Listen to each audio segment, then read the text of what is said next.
get started. So first of all, I think everyone has a syllabus and course outline for the lecture for today. A couple of etiquette things. I am new to GVSU if the preceding conversation didn't already suggest that. But just the usual stuff, please silence your cell phones. I don't know that there was a policy against having food in here, and I don't have a problem with you having food. This is a late night class, and I assume that it's been a long day for all of you, just like it has for me. So for that and things like using tablets or computers in class, just follow the golden rule. Please be considerate of your fellow students. It's a small classroom. Try not to be disruptive. And if you want to do things, like use a tablet computer to follow up on information online or something like that while class is going on, again, as long as it's not disruptive, feel free to do that. As far as breaks are concerned, I wanted to kind of see what people thought about that. I'm open to having 1 or 2 breaks or doing something else.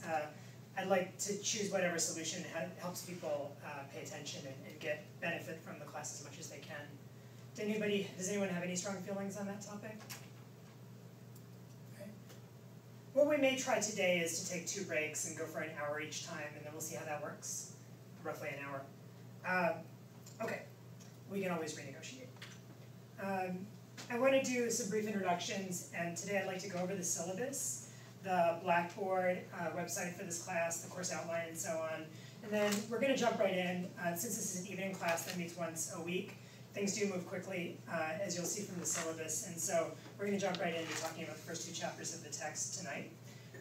And that'll be talking about the history of neuroscience and some foundational concepts review. Hopefully some things that are pretty familiar to all of you at this point in your academic careers. Let me tell you about myself really briefly. I was born and raised here in Michigan, in the Detroit suburbs originally, and then I spent the second half of my childhood in Holland, out on the lake. I did my undergraduate education here in state at the University of Michigan. It was actually not in psychology, and I didn't take any psychology classes at the University of Michigan. I studied engineering there and worked in the engineering industry for a few years. I decided that was not for me, and I took a slight detour through Wayne State. I did some research and some classes there. I went to grad school at the University of Florida. I did my internship at the University of Chicago's Medical Center. I spent 2 years at Mary Free Bed's Rehabilitation Hospital downtown doing a fellowship. And then I am currently working at Hope Network here in Grand Rapids. My expertise is clinical neuropsychology. My current job during the day is directing our programs for children in Hope Network's behavioral health services. For those of you who aren't familiar with my organization, I wasn't before I came to West Michigan. We are a Christian service agency that works with people with a wide variety of disabilities and needs, providing things that range from healthcare to other kinds of services. We work with people with developmental disabilities. We work with people with chronic mental illness, people with substance abuse, serious injuries like brain or spinal cord injuries, and other areas. The behavioral health services line mostly works with residential patients. These are people who have serious mental illness, developmental delays, or both. We have a very small program for children that includes a residential program for kids who are cognitively impaired and have behavioral disturbances, as well as a fairly new outpatient program working with people on the autism spectrum. That outpatient program emphasizes early diagnosis and treatment for autism. And we also do things like early intensive behavioral interventions that I'd love to tell you more about.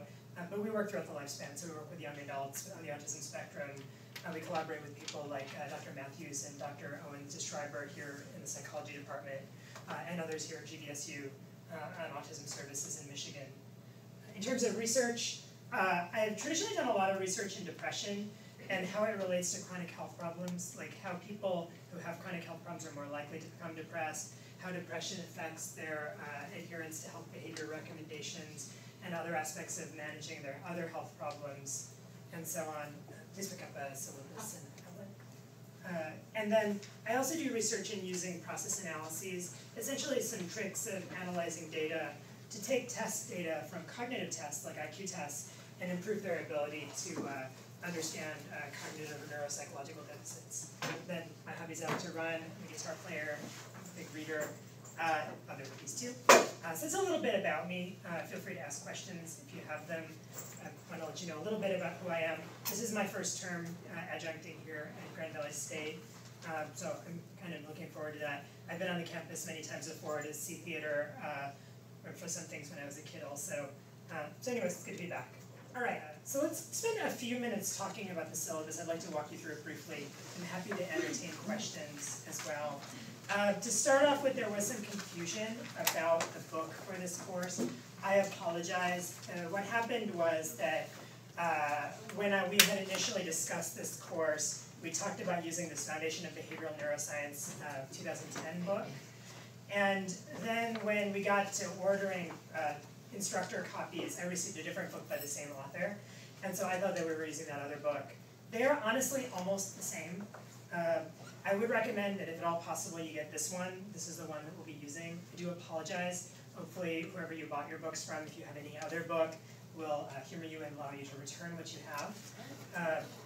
To be honest, I have the other book in my briefcase. I don't have this book at the moment, but I'm going to get it soon. And I have the electronic version. And I'm hard-pressed to find major differences. And Dr. Carlson has maybe 5 or 6 different books that are almost exactly the same. And I honestly don't understand what the difference is between them exactly. The major content areas are going to be very similar. But I recommend that you use this book. And I think this is the book that the bookstores should be stocking for you all. So raise your hands. Who has this book that's in the syllabus? Okay. Who has not gone shopping yet? Okay. And who has some other book? Okay, so it's actually kind of a mix. Again, I apologize. Talk to your bookstores. Please let me know if there are any problems, and I'll help if I can. In the very worst case, I can kind of work with you. This is the right book, the one with the surfer on the cover. Yeah. So yes. Okay. So, and yeah, so this should be the book that matches hopefully matches the syllabus. The one with the surfer on the cover is gray. Yes. Yeah. Okay. So with that clarification, who has this book? Okay. Still with the same. Okay. Well, good. Let me know if you have trouble. But this should be the book that's stocked. And again, I apologize. The other book is a little newer. Oh, yeah. Yeah. He printed out a new. Yeah, he printed out a new syllabus with the right on it. It's up You there can, on the table. if you want to grab one of these. This again is why I found out about this on Monday. And so if you went to the Blackboard website before Monday, you would have seen the old book on the syllabus, and that's why it's been changed. If you have the old syllabus, it lists what the chapters are under the old book. If you have the version that has this new book on it, the one that's here, the chapters have been updated to reflect the correct book, because the chapters are slightly different. If you do notice any problems with that, please let me know. I think it should be correct. Again, sorry about that. I'm new and I'm off campus, and so I wasn't aware of this until, unfortunately, fairly late in the game. This class meets on Wednesday nights, and you all know that because you're here. And it meets from 6 to 8:50. We'll be going generally the whole time. Again, we'll try to give you a couple of breaks, and we can talk about different ways to make that effective. I will be holding office hours here in the room from 5 to 6 every Wednesday that we have a class, and by appointment. I put up on the Blackboard site, I'm trying to get all the software parts worked out. I believe there's something called Blackboard IM that allows you to do virtual office hours, and so you can contact me through this instant messaging system that's part of Blackboard. That needs to be installed in my computer at work for it to work, but I'm tentatively going to offer an hour of office hours on Mondays at 4 o'clock via IM as well. So I'll be at my computer, the thing will be up. If you'd like to use that, please feel free. I don't know exactly how that'll work. That's a new experience for me. And so we'll be learning together how to use that. I don't know if any of you have used that for any other course. So let's continue with the syllabus, if that's okay. These readings that are at the beginning, in addition to the Carlson text, there's 6 articles, 2 on autism, 2 on obesity, and 2 on Alzheimer's disease. And what I'm going to do is ask you to read these for the indicated lectures in the schedule at the end.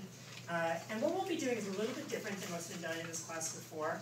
Each time what we'll be doing is we'll talk about one topic through the lens of human-based research and through the lens of animal-based research.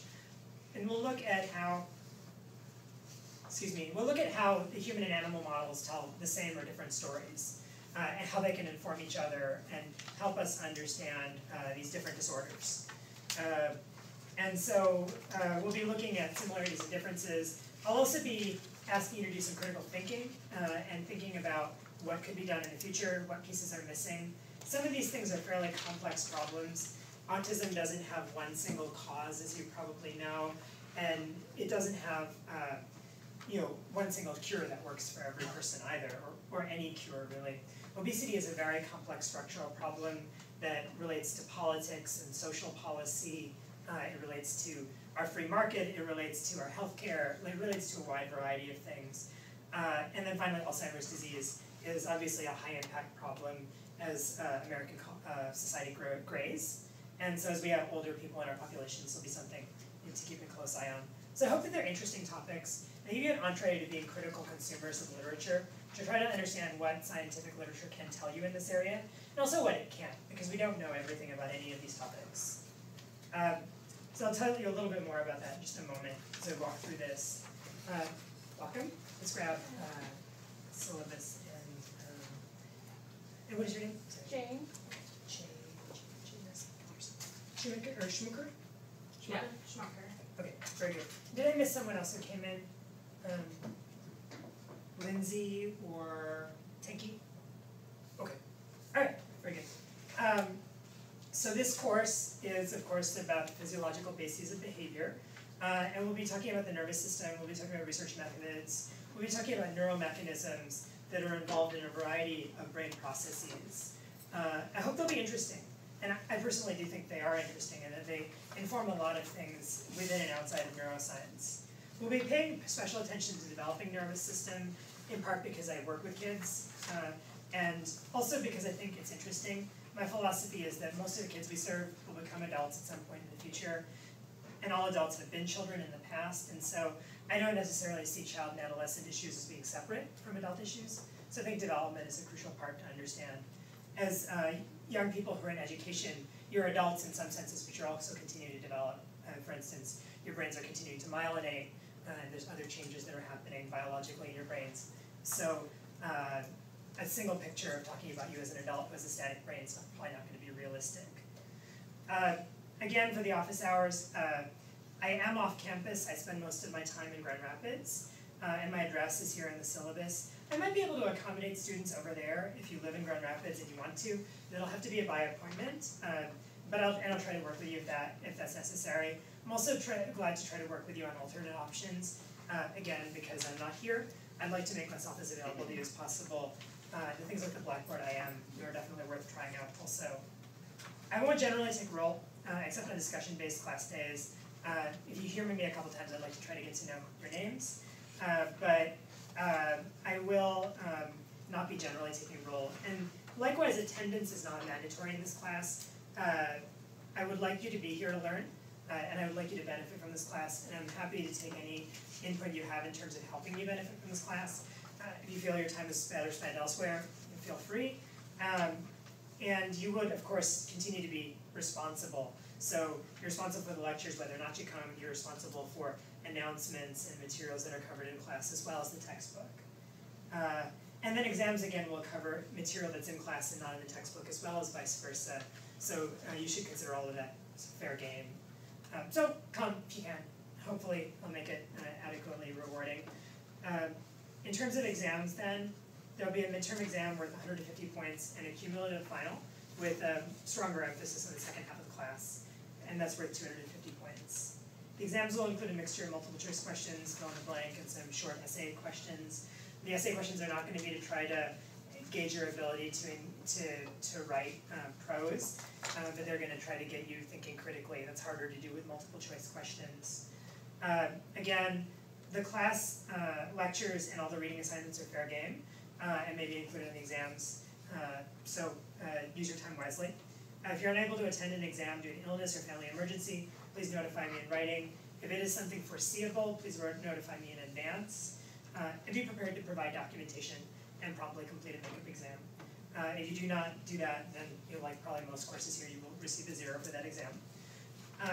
There will be 2 quizzes in addition to the exams, and those are listed in the schedule as well. And those will be briefer quizzes that are 50 points each. One will be on the nervous system structure, essentially chapters 1 through 3, the things that we'll be covering this week and next week. That is in 2 weeks. And then the second quiz will be on the what I call the vegetative functions, things like eating, sleeping, and so forth. Chapters 9 through, actually, I apologize, that'll have to be updated. It's not 9 through 12, it's 8, 9, and 11. You'll notice it's the same set of chapters that are listed on that day. And I may have to double check this. It looks like I put that quiz in the wrong place. I may, please look on Blackboard for an update on that. I may be changing this because I think originally the vegetative functions were supposed to be at the end of the class. They've moved kind of forward, so I don't want to give you 2 quizzes in rapid succession. I might move that back and make it about developmental issues, and I'll give you the alternate chapters for that. That's a ways away in any event.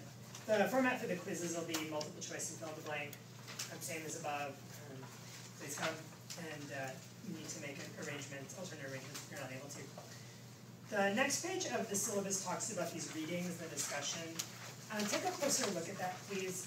In essence, we'll have these 3 discussions that'll involve peer-reviewed scientific journal articles. Each time we'll look at 1 article about humans and 1 article about animals. And the goal of these classes will be to understand current research in this field and interpret it critically. You'll receive 25 points for attending and up to 25 additional points for a maximum of 50 points if you actively participate. We'll attempt to document that somehow. You'll be required to turn in a summary and critique of 1 topic out of the 3, not to exceed 3 pages in length. That's worth 100 points. And discussion of what that essay involves is outlined below.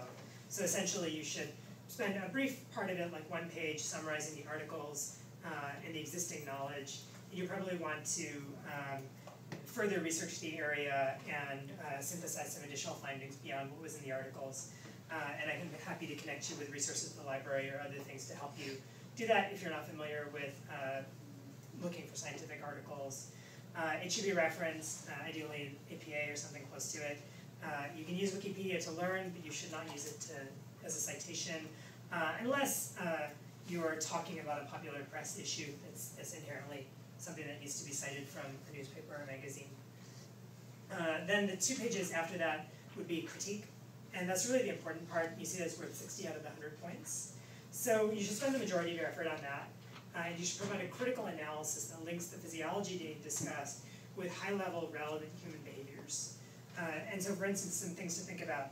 Do you feel this provides useful information about human behavior? If it doesn't, then what's missing? What more do we need to be able to say something useful about humans with this data? How would you go about extending this research to better understand human functioning? And what future studies would be interesting? And would they be feasible? Or are there barriers to being able to do research in this area? And then are there societal, legal, ethical, or moral issues that are associated with the line of research? And then does it inform public policy? Does it inform other things like our religious practices or another social structure? Does it inform life on the individual level? That is, forget all that other stuff. Would you do something differently, or would you tell someone else to do something differently based on the information that you collect in this area? Your critique will be based on the originality of your concerns and the extent to which you provide a supporting argument for them, based on logic and or empirical data. So what I will say is making obvious calls for extensions, like every study can probably be replicated in people who are younger or older than the target population. Every study can probably be replicated in a different ethnic or geographic population. Every study can probably be done in men instead of women or women instead of men. And there are a lot of variations like that. If you use one of those as an argument for how you would extend this area of research, you should have a good reason for it. For instance, you might, if I throw one out there, you might argue that extending Alzheimer's disease to younger people is crucially important because you can't prevent Alzheimer's disease after it already started. And so you'd make an argument that there's a specific issue with an early age in Alzheimer's. You want to intervene early, you need to be able to detect early. That would be a non-trivial statement about how you could extend that research. You would put in more detail, of course. Okay, so again, I'm going to take attendance on those days, and you must be present on the day of the article for which you turn in your critique, and you should turn it in on that day, and I'm not going to accept those late. on the next to last page is just a summary of all those scores for the different things, the points that are accumulated. There's a total of 750 of them, and your grade will be based on a percentage of those points that you obtain. It's probably not likely that there will be extra credit opportunities beyond this. But I will be taking a look. If we give a test, for instance, and there are questions that hardly anyone gets correct, then I'll take that into account and adjust as necessary. There's a course schedule at the end of this page. Again, I need to look at this quiz. I apologize. I looked through everything, but that's one thing that doesn't seem to match up. I'll get that to you via Blackboard. But this is the schedule, and as you see, we don't meet very many times for this class, and so it moves fairly quickly. Most days you'll be reading at least one, if not two chapters. There are a couple days where there are no reading assignments, and that's because these are topics that are not covered in this textbook. Motor functions aren't really covered in the Foundations of Behavioral Neuroscience book. And then I've added a section on planning and problem solving and a section on spatial functions. So you get a little break from reading on those days. I may add some additional materials for your interest, but mostly that'll be going off of the lecture. Generally speaking, I'm not trying to be a jerk. If there are things that I cover on the tests that are not in the lecture, they're going to be differentially less important. I'm not going to spend 90% of my time lecturing you about something that makes up 10% of the exam. But you should read the text, and you probably will pick up some things there that we don't get a chance to talk about, since this is a fast-moving class. Then let me finally say on the last page, in terms of accommodations for disabilities, hopefully you're all, if you need these services, you're familiar with how they work already. As college students, you do need to take an active role in requesting disability supports. You should contact the Advising Resources and Special Programs Unit. Their phone number is listed there, and you do need to initiate a request for services through them, and then talk to me as well, and let me know what you need, and provide the letter that they provide you. If you have other concerns that don't meet the level of a formal disability accommodation, please feel free to talk to me about them, but this is the formal policy, and you should follow it. It's there for your protection. I didn't list it here, but in training I was told to ask or say, and so I will. If anyone does feel that for any reason they would have difficulty in an emergency situation exiting the room or building, please let me know, and we'll be happy to try to work something out to make sure that you're safe in the case of an emergency. Any questions about the syllabus, aside from the things I already highlighted? Okay. All right. We'll have more opportunities for questions when we take breaks, and if you do come up with them later, I'm happy to answer them. My GVSU email and my Hope Network email are both on the front page. I do check them both, and they both go to my phone and all that kind of stuff. So feel free to use either of them. They're probably the easiest way to connect with me. Your turnaround may even be faster by email than by phone. So generally speaking, I'm not going to promise you that I'll get back to you within a day, sooner than a day, but I'll try to get back to you as soon as I can, depending on the nature of your question. So that's the syllabus. Let's continue. I will make regular use of the Blackboard website, and hopefully by this point you're all pretty familiar with that. Is there anyone who has not used Blackboard before? Okay, good. After today, I'll ask that you please pull lecture slides from Blackboard. I will have them up at least 24 hours in advance. If for some reason I ever don't, then I will bring copies, but I'll try my best to do that. As I mentioned, I'm going to try recording lectures. We'll see how that works, and if I can figure out how to post them, I will do that, so they are available to you.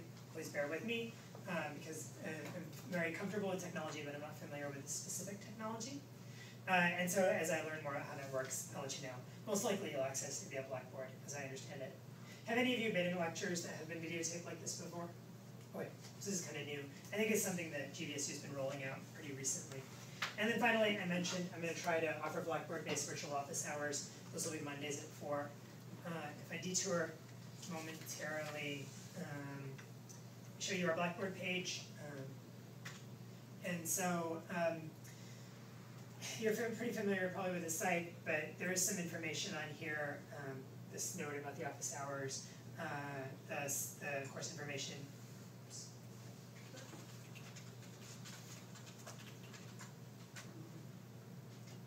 try this again. Under course information, you can get at the syllabus, and this updated version is up there. Under course documents, you can get all the articles that are listed on the syllabus here. You can also get the lecture slides. I'll upload them in PDF and PowerPoint formats. If you use something like an iPad, I'd recommend that you go with a PowerPoint file.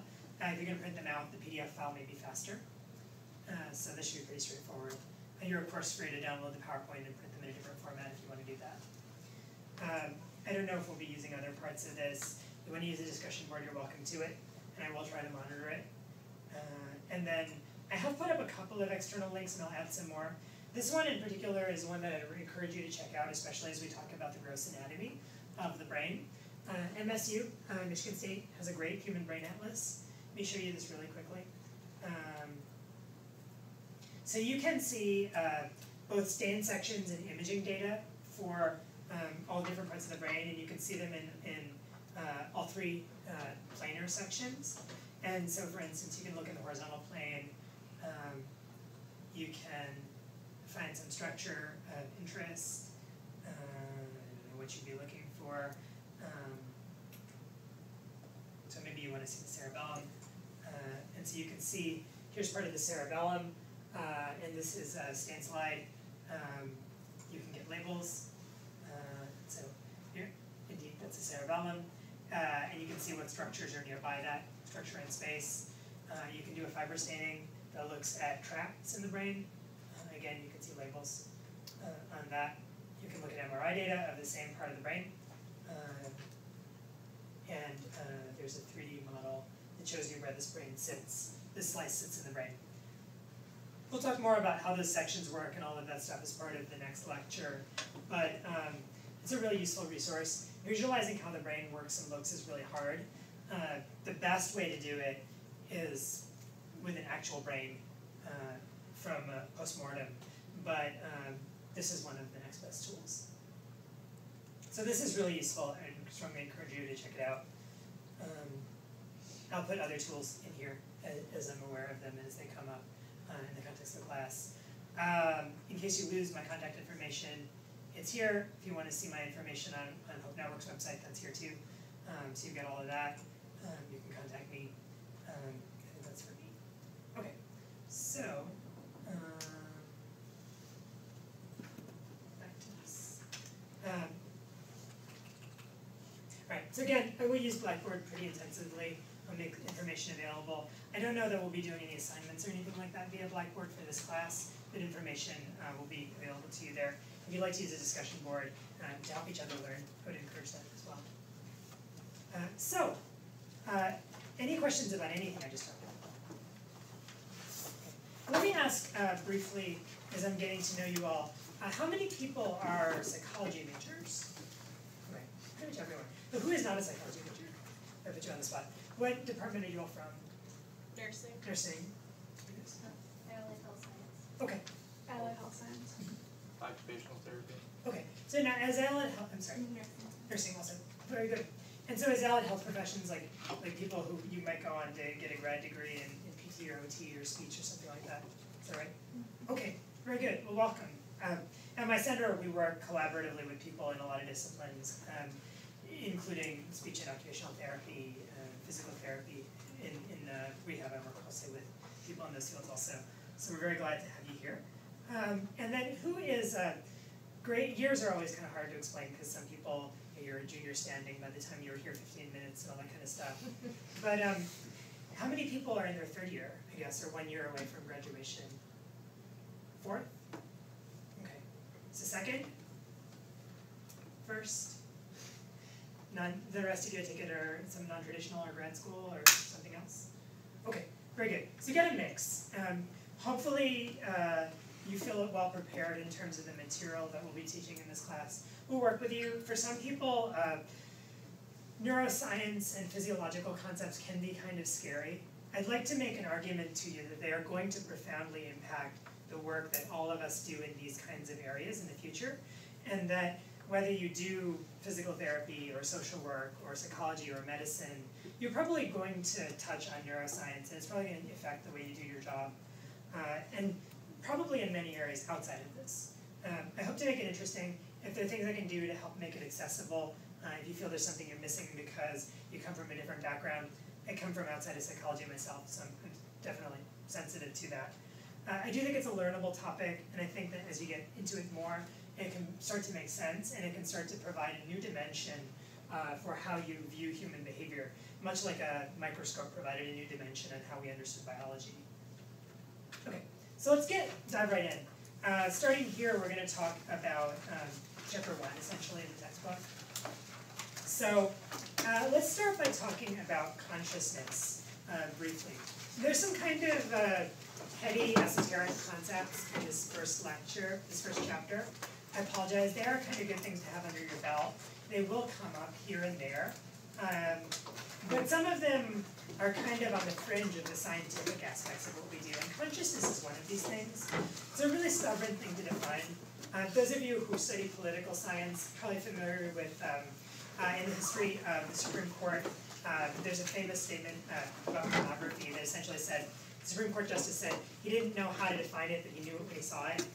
Consciousness is one of these things very similarly. It's very hard to put a good definition on consciousness that's testable and operationalizable, and yet we all pretty much agree that it exists. So psychology as a science tries to emphasize observable data.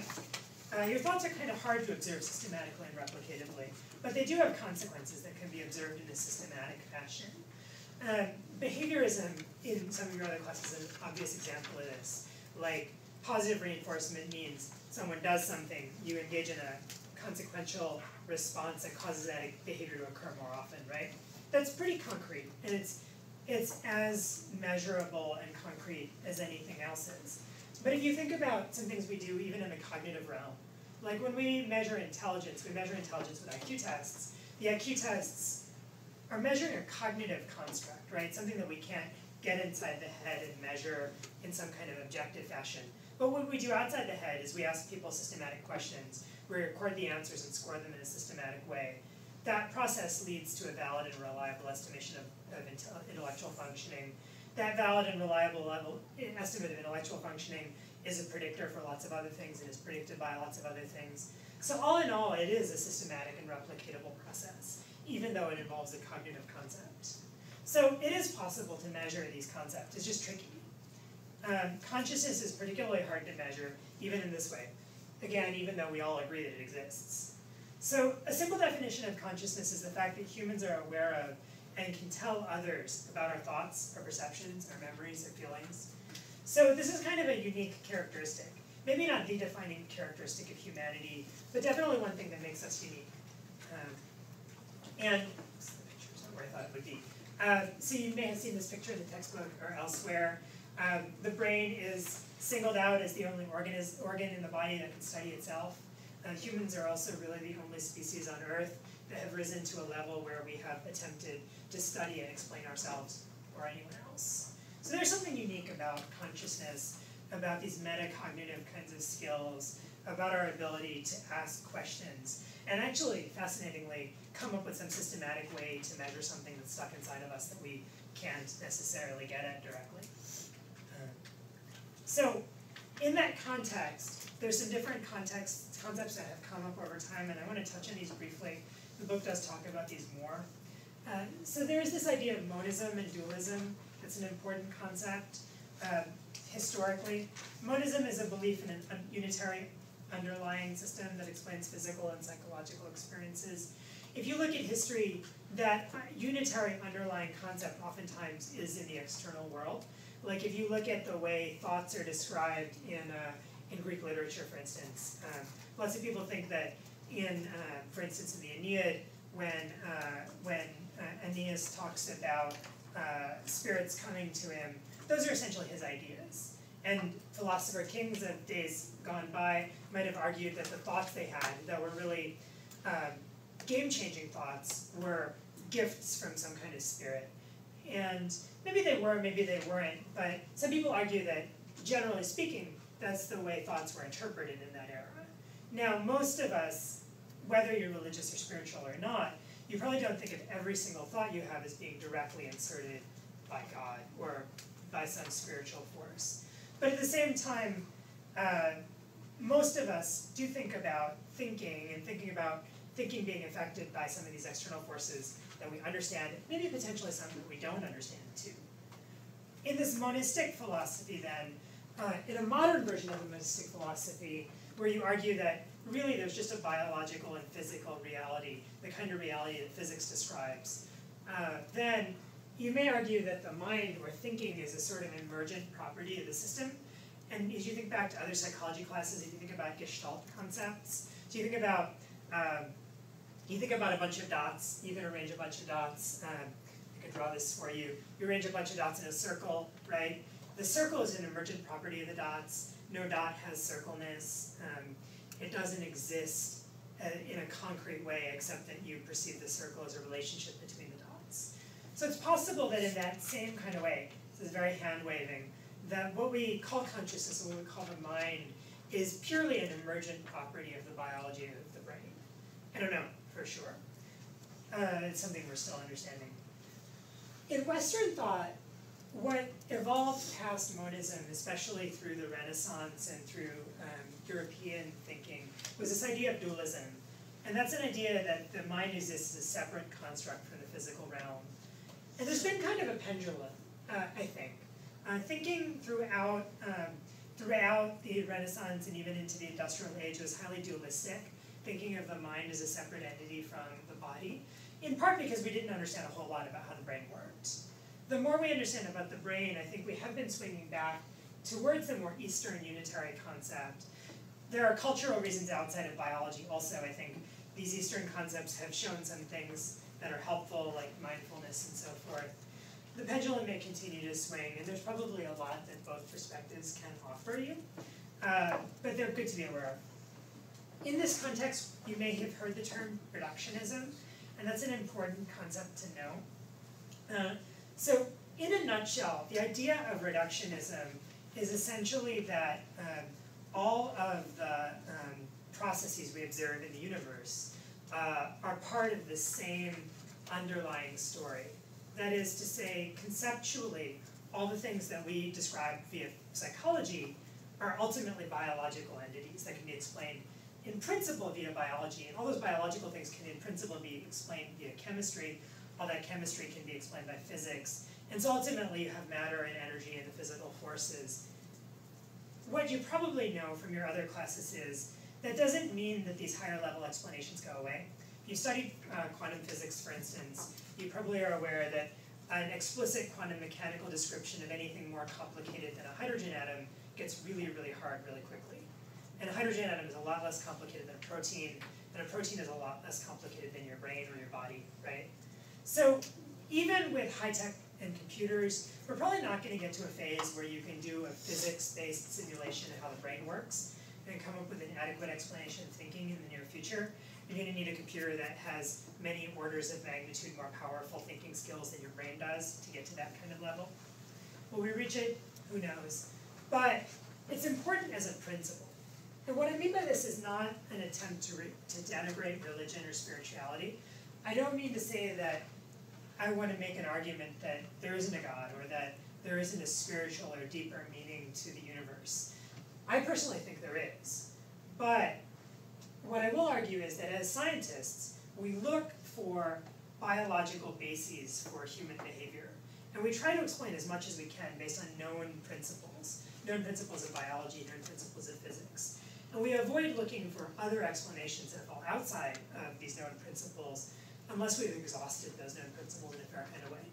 And sometimes when we can't explain these things, they come back later and we can explain them. For instance, HIV was a big mystery in the 1980s, in part because viruses are very hard to directly detect. And HIV wasn't really a very well understood concept until we found a way to detect the pathophysiology underlying it. But then once we detected that pathophysiology, we had something new to understand. You may have seen in the news just last week, there's apparently some kind of new illness that has symptoms that are acquired immune deficiency that looks a lot like HIV, but it doesn't appear to be based on a viral infection. I don't know what this new disease is. We'll find out. We should try to find a biological explanation for this new disease before we simply off to something else. So in principle, we follow the idea that there's a cascade between the very basics like physics and very high-level things like psychology. The psychology is always going to be necessary to explain these high-level things. You're not going to be able to do a physics model of human behavior. But at the same time, it should be informed by these underlying concepts. So experimentally, there are also some physiological states that can inform our notion of what consciousness means. You've even changed it. And these are just a few teasers to think about this idea. Like, if you try to define what it means to be conscious, how do you explain sleepwalking?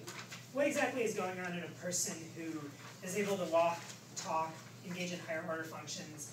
I met a kid in my clinic earlier in the week who sleepwalks downstairs, eats Oreo cookies, drinks milk, cleans the dishes and puts them away, and goes back to bed and doesn't remember any of it.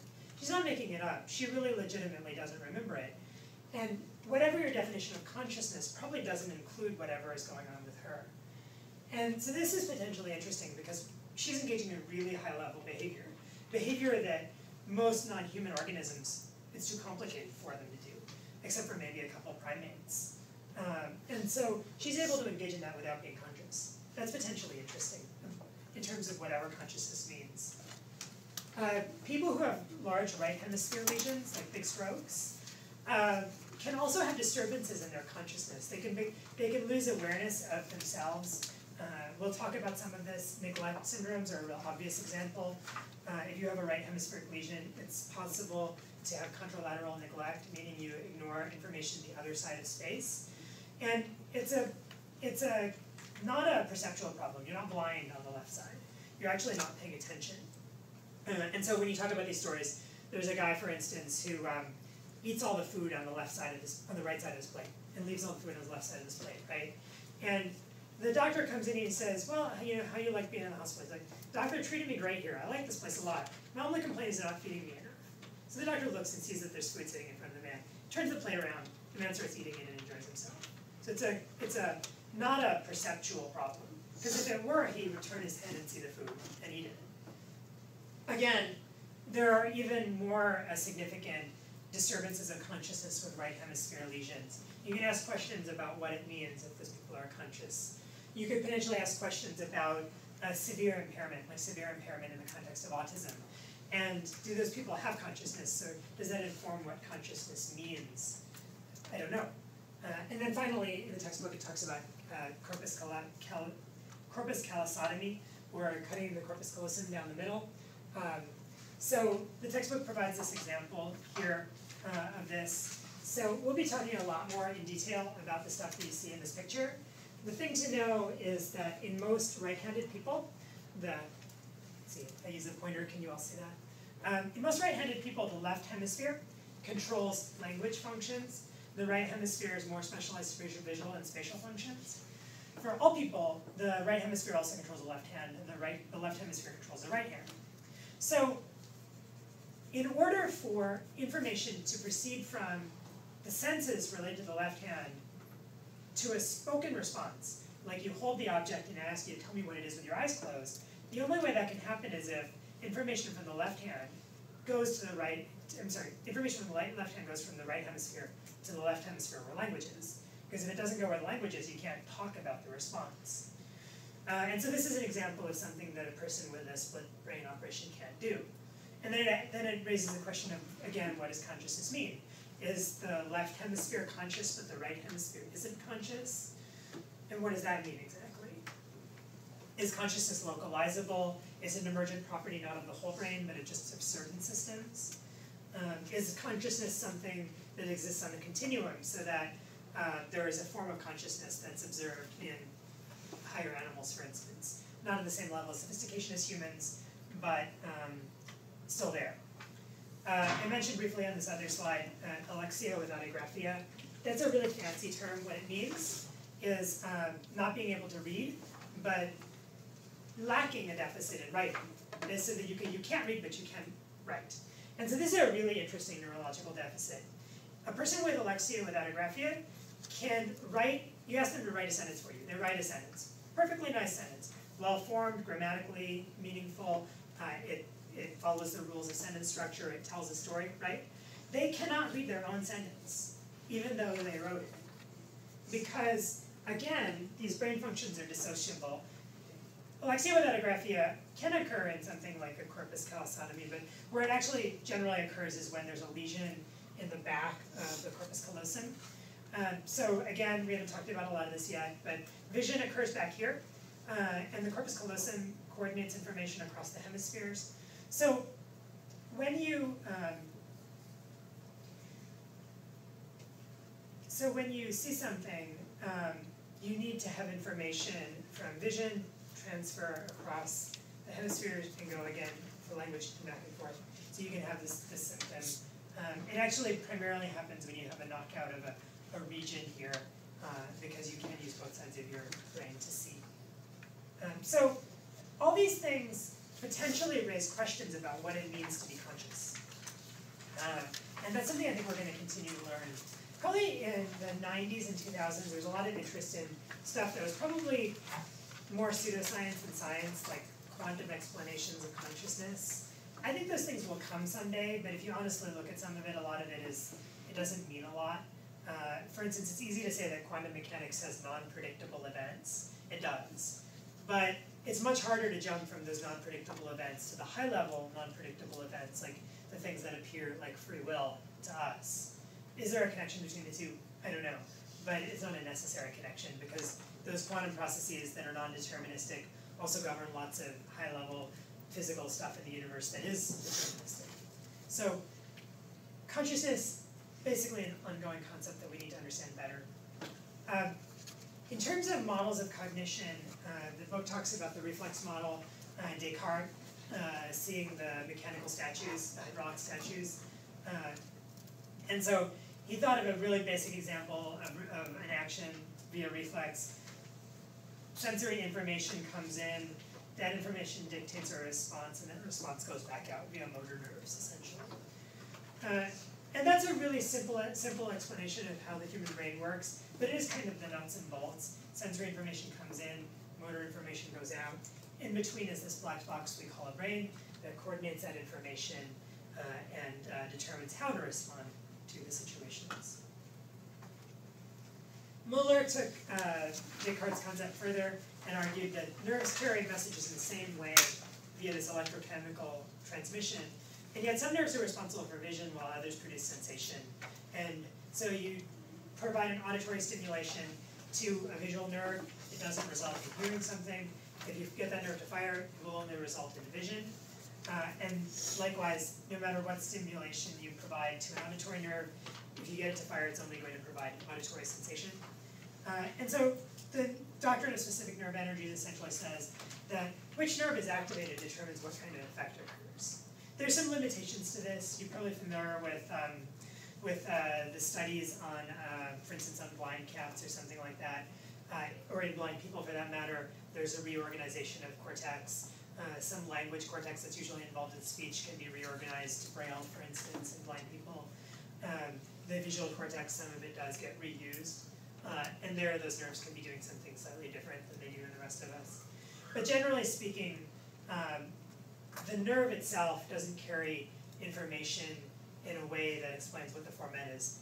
The way the information is interpreted is based on what kind of information occurs at the source and what kind of information processing occurs at the destination. Florenz followed up with some really early work to localize function using experimental ablation, and that led in the very near future following these things to Broca and Wernicke, who really first compellingly described localized functions in the brain. And so, familiar with these stories, the patient Tan, who kept saying tan, tan, tan over again because he had an expressive aphasia, and then Wernicke's patient also, who was able to speak fluently, but you couldn't understand things.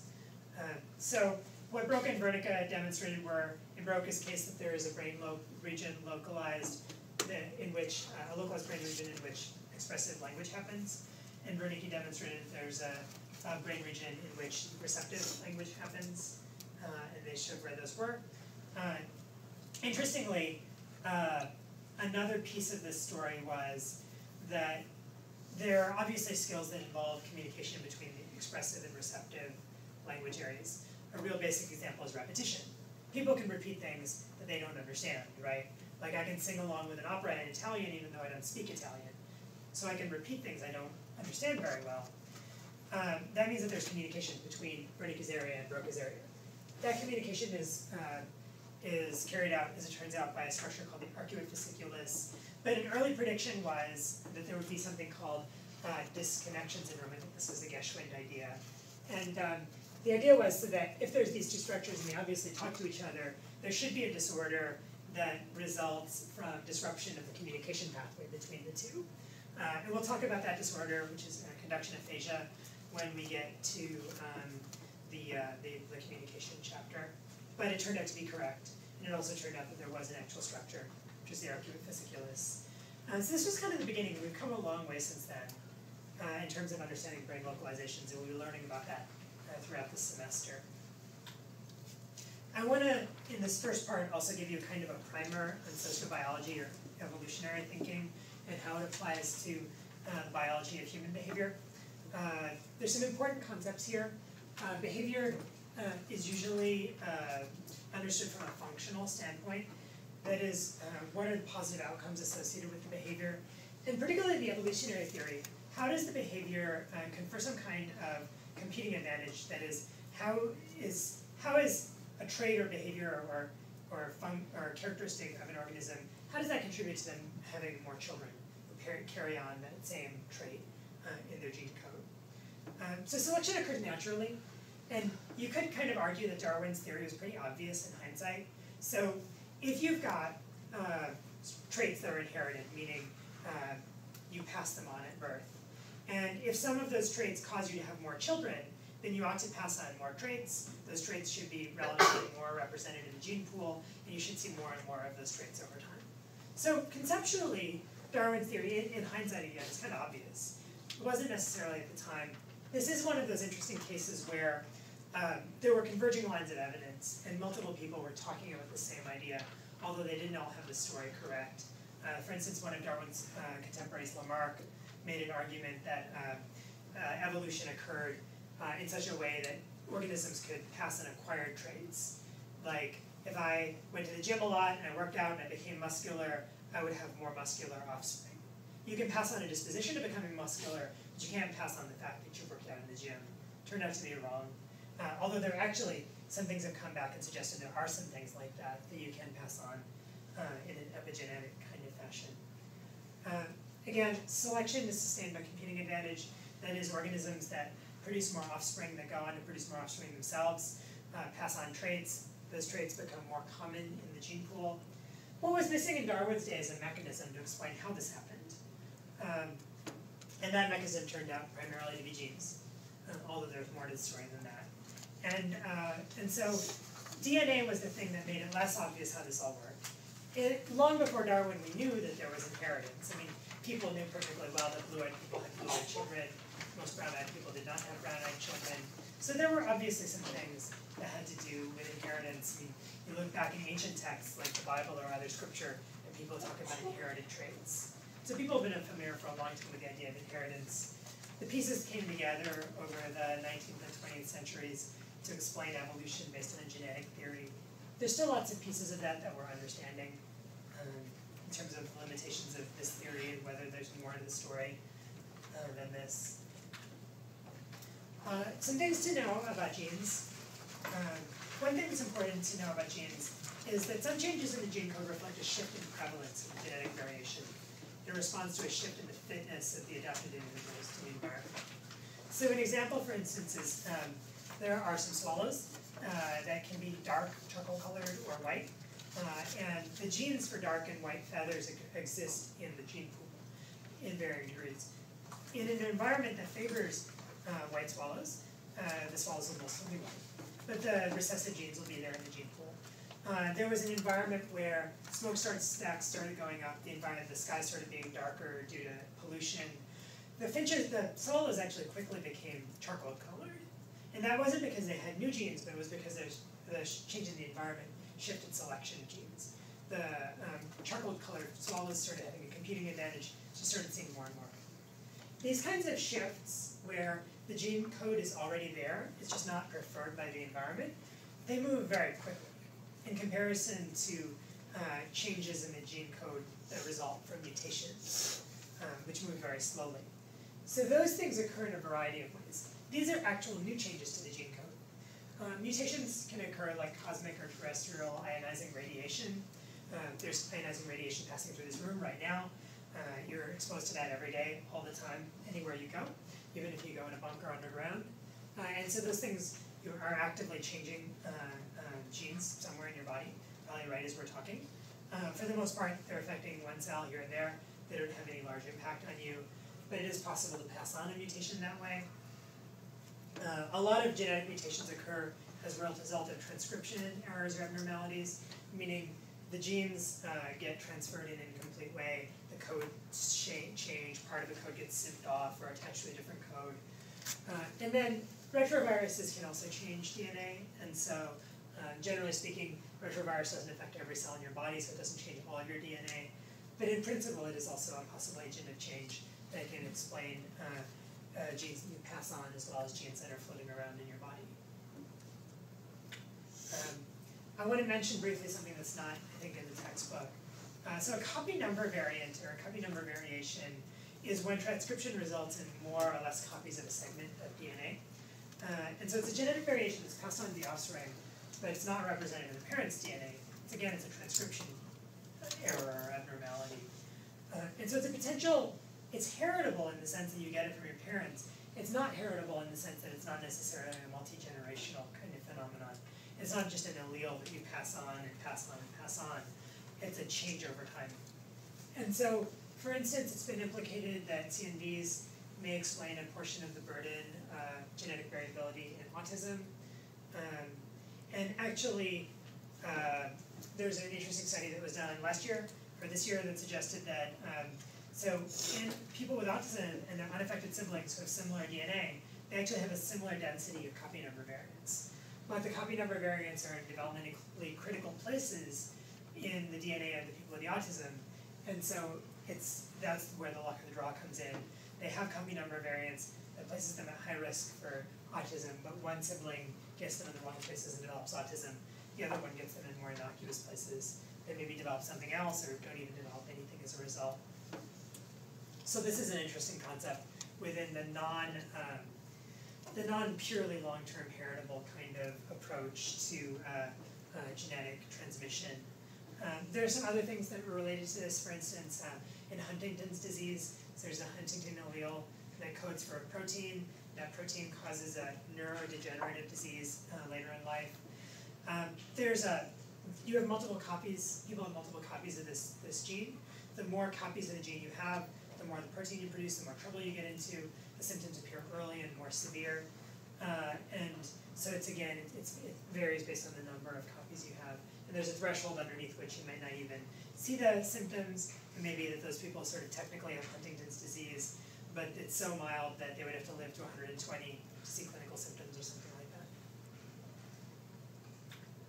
that. Just in terms of recent interest, this was just published in September, and so people have been talking about genetic transmission in autism.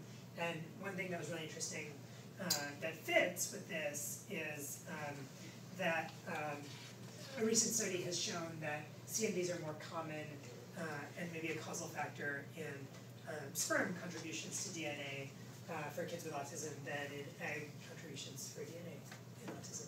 Can anyone think of why that might be? Theories? It's a kind of potentially an interesting answer. So possibly the reason for this is CNVs, and generally speaking transcription errors, occur more and more the older your body gets, because generally speaking the cells in your body deteriorate to some extent over the course of life, right? The difference between sperm and eggs is that all the eggs are created early in development, whereas the sperm are created over the course of life. Men continue producing sperm throughout their lives, whereas women have all the eggs when they start. And so the sperm are created later in life when the men are passing on more CNVs, whereas the eggs were already there, and so they wouldn't have more CNVs because they were created when the woman was young. That's potentially the logic behind it. But so this is interesting. I mean, I think most people thought that there probably was paternal genetic contribution to autism. This is an explanation. And it's kind of a shifting tide. You know, probably after this we'll talk a lot about dad's age at the time of conception. We have been talking a lot about mom's age. They're probably both important in different ways. But here here again is a practical example of how these non-heritable genetic variations or de novo variations affect psychiatric disease. Let me talk quickly about a few related concepts. So epigenesis or epigenetic effects are an important concept. Genes can be triggered by the environment, and an epigenetic effect is one that's built on top of a genetic process. And so gene-environment interactions are very important. And this is actually a really important concept. If you look at models of explanation of how a disease or event occurs, you'll find that there's a limited pure genetic contribution. Some diseases it's 10%, a lot of psychiatric diseases it's about 30%. Kind of a joke, it's always about a third. But what's important to know is that many of the environmental factors are also gene-mediated. And that's important. If I give you a really simple example, that's a good thinking example about how psychiatric diseases work. PTSD is a really good example. So you have a risk level for PTSD, right? But you don't develop PTSD unless you have a traumatic event. No matter how high your risk level is, you ought not develop PTSD if nothing bad happens to you. That makes sense? So the environment causes something bad to happen to you. Now you might think something bad happens to you, you follow up with PTSD. But we know that's not the case. There's resilience. You think about the very worst things that can happen to you. Chronic traumas, like chronic sexual trauma, living in a war zone, those kinds of things. Those things cause PTSD at a high rate. You look at our returning veterans, PTSD occurs at a high rate in multiple deployment veterans. But again, not at 100%. We're talking, I think, maybe about 25% of veterans. We're talking maybe about 50 to 75% of these people who have these worst imaginable trauma events. So you should ask yourself, well, what is it about the 50% of people who experience that horrible trauma and don't develop PTSD? And that's where gene-environment interactions occur.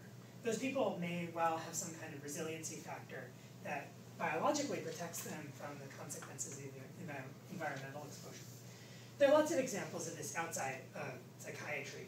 A really simple example of a gene-environment interaction is, generally speaking, you'll all gain weight if you eat too much, but some of you can eat like a horse and you won't gain weight, whereas other people probably are cursed with a kind of biology where you eat an extra snack-sized candy bar and suddenly you weigh an extra pound. Your body's very unforgiving or intolerant of extra food consumption. Again, there's a gene-environment interaction. The environment has to do with how much food you eat, how much food is around you. Not everyone gains weight in the same way. Not everyone who eats an unhealthy diet develops hypertension. Not everyone who smokes all their life develops lung cancer. So gene-environment interactions actually end up explaining a lot of the environmental component of variance in a lot of these kinds of things. Another concept that we may look at again later in the term is pleiotropy. So pleiotropy means that one gene can have many impacts. A friend of mine, someone I trained with, did a really interesting study that suggested that there's a gene that confers risk for Alzheimer's disease. You may have heard of it's an apolipoprotein, epsilon 4. And so the gene that codes for certain variants of this protein confer risk for autism or Alzheimer's. There's actually a variant of the gene also that creates a protein that reduces your risk for Alzheimer's. She actually provided some data that demonstrated that the gene that codes for early onset Alzheimer's disease also confers an educational advantage early in life.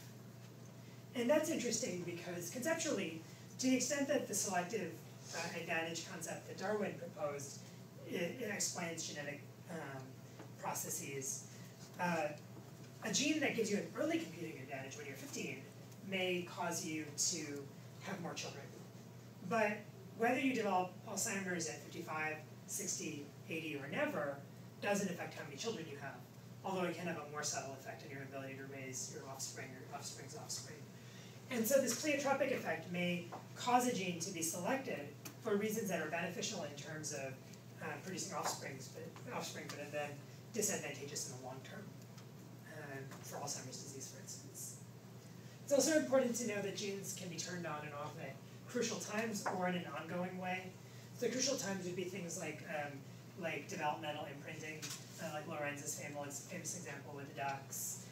So if he came at the right time with the ducklings, he could get them to follow him around and pretend like he was their mother.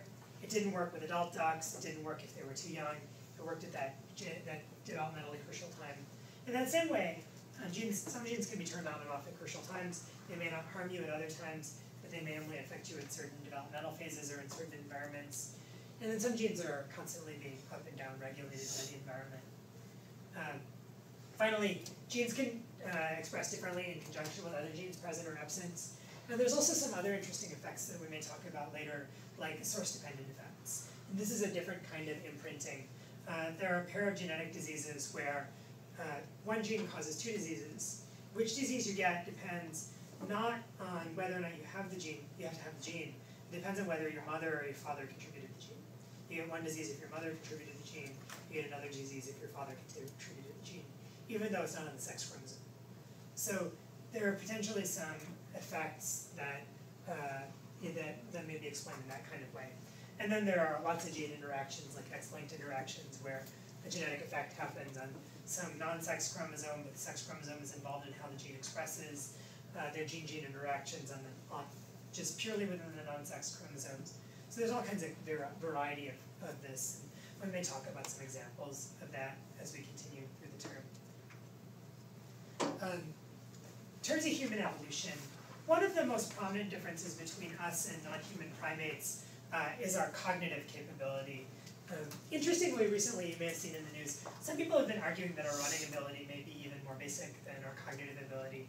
So some people argue that our cognitive ability was a byproduct of our running ability because there are really no animals that are adapted for distance running like we are. So it's actually kind of an interesting counterpoint.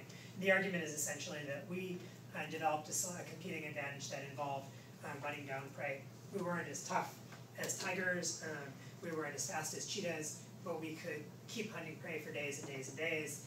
Prey would eventually get tired and succumb to us, and so that's what allowed us to get access to meat. Getting access to meat in turn allowed us to have lots of protein available and energy resources, and that protein allowed us to develop large brains. But in any event, our cognitive abilities are obviously something that differentiate us from other creatures, particularly our speech and language, but more broadly speaking, there's a whole lot of things obviously that humans do that even primates don't do. Related to this is the concept of neoteny. So I just mentioned in this running theory, we were able to get access to meat, we were able to get more protein, we were able to develop larger brains.